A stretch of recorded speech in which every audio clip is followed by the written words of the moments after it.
All right, so we have this data in our Instagram clone database. Now we're going to ask some questions. And the reason I'm phrasing it that way, asking some questions, is because that's usually what you're actually doing. If you work with SQL or SQL, some SQL database or any database really, even if it's like a MongoDB or CouchDB, Postgres, MySQL, any database out there, and you have a bunch of data in there, yeah, sometimes, a lot of the time you're just sticking stuff in there. But when you're actually working with the data and writing queries, a lot of what you're doing is asking questions where you have a motivation. You're trying to figure something out, whether it's for an ad campaign or a post-mortem after a campaign. I know I'm coming back to ads a lot. It might just be sales. Like you could be a woodworker, you make furniture, and you want to figure out how much you sold last year because you're compiling your tax returns or something, and you need to figure out the total volume you sold. Those are the questions you're asking. So you think in terms of English or whatever language you speak, you think in terms of questions in a non-SQL language, like how many X did I sell last year? And then you have to translate that to a sum or a select something from something else, and you have to use sum most likely. Anyways, so that's how we're going to work here. And we'll start out nice and simple in this first video.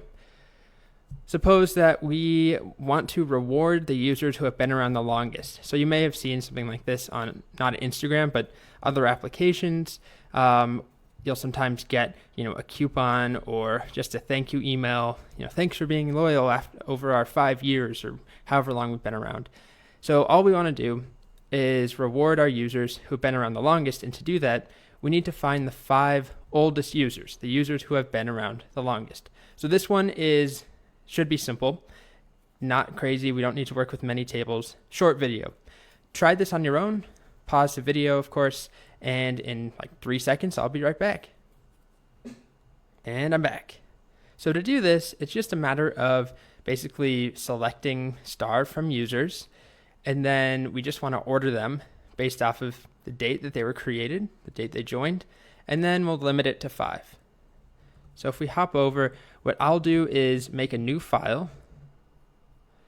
New file, where are you? And I'll just call it solutions.sql. And in here, the first one is just finding, let me put the numbers here so it's easier for you when you're looking at this, finding 5 oldest users. And we know it's going to be a select something from users. And if we start there, you can see we've got 100 users, which is one thing I wanted to point out. 100 users is not very much, but I capped it at 100 because basically the formula that I imprecisely came up with for how often users are commenting and posting and liking and tagging, it grows exponentially depending on how many users you have. So having 100 users, we still have almost 20,000 records for everything else. And if I upped it to 200, or I tried 1,000 users at one point, it really started going crazy, and our queries take a lot longer. So I decided not to do that. But if you want to try, it could be fun to, if you feel comfortable writing code to insert a bunch of users, do that in JavaScript or Python or whatever language you like. But for now, 100 users. It's just interesting to note how much data we get even with just 100 users. If the average person is posting, X number of times, and then we get certain celebrities who post all the time, not to mention people who are liking all the time, and we get bots who like every single photo, things quickly grow.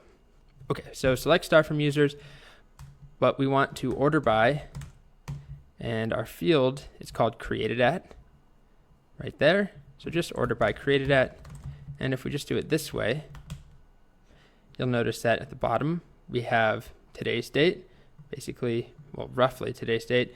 And then if we scroll up, we've got the oldest one. So we've only been around for a little bit, about a year, according to the data that I created. So what we'll do is just limit 5. And there we go. That's all we need. So nice and simple for this one. I wanted to start off with some review, but don't worry. If this felt way too easy, that's good. We're going to move on and get into some more exciting / potentially nastier territory. All right.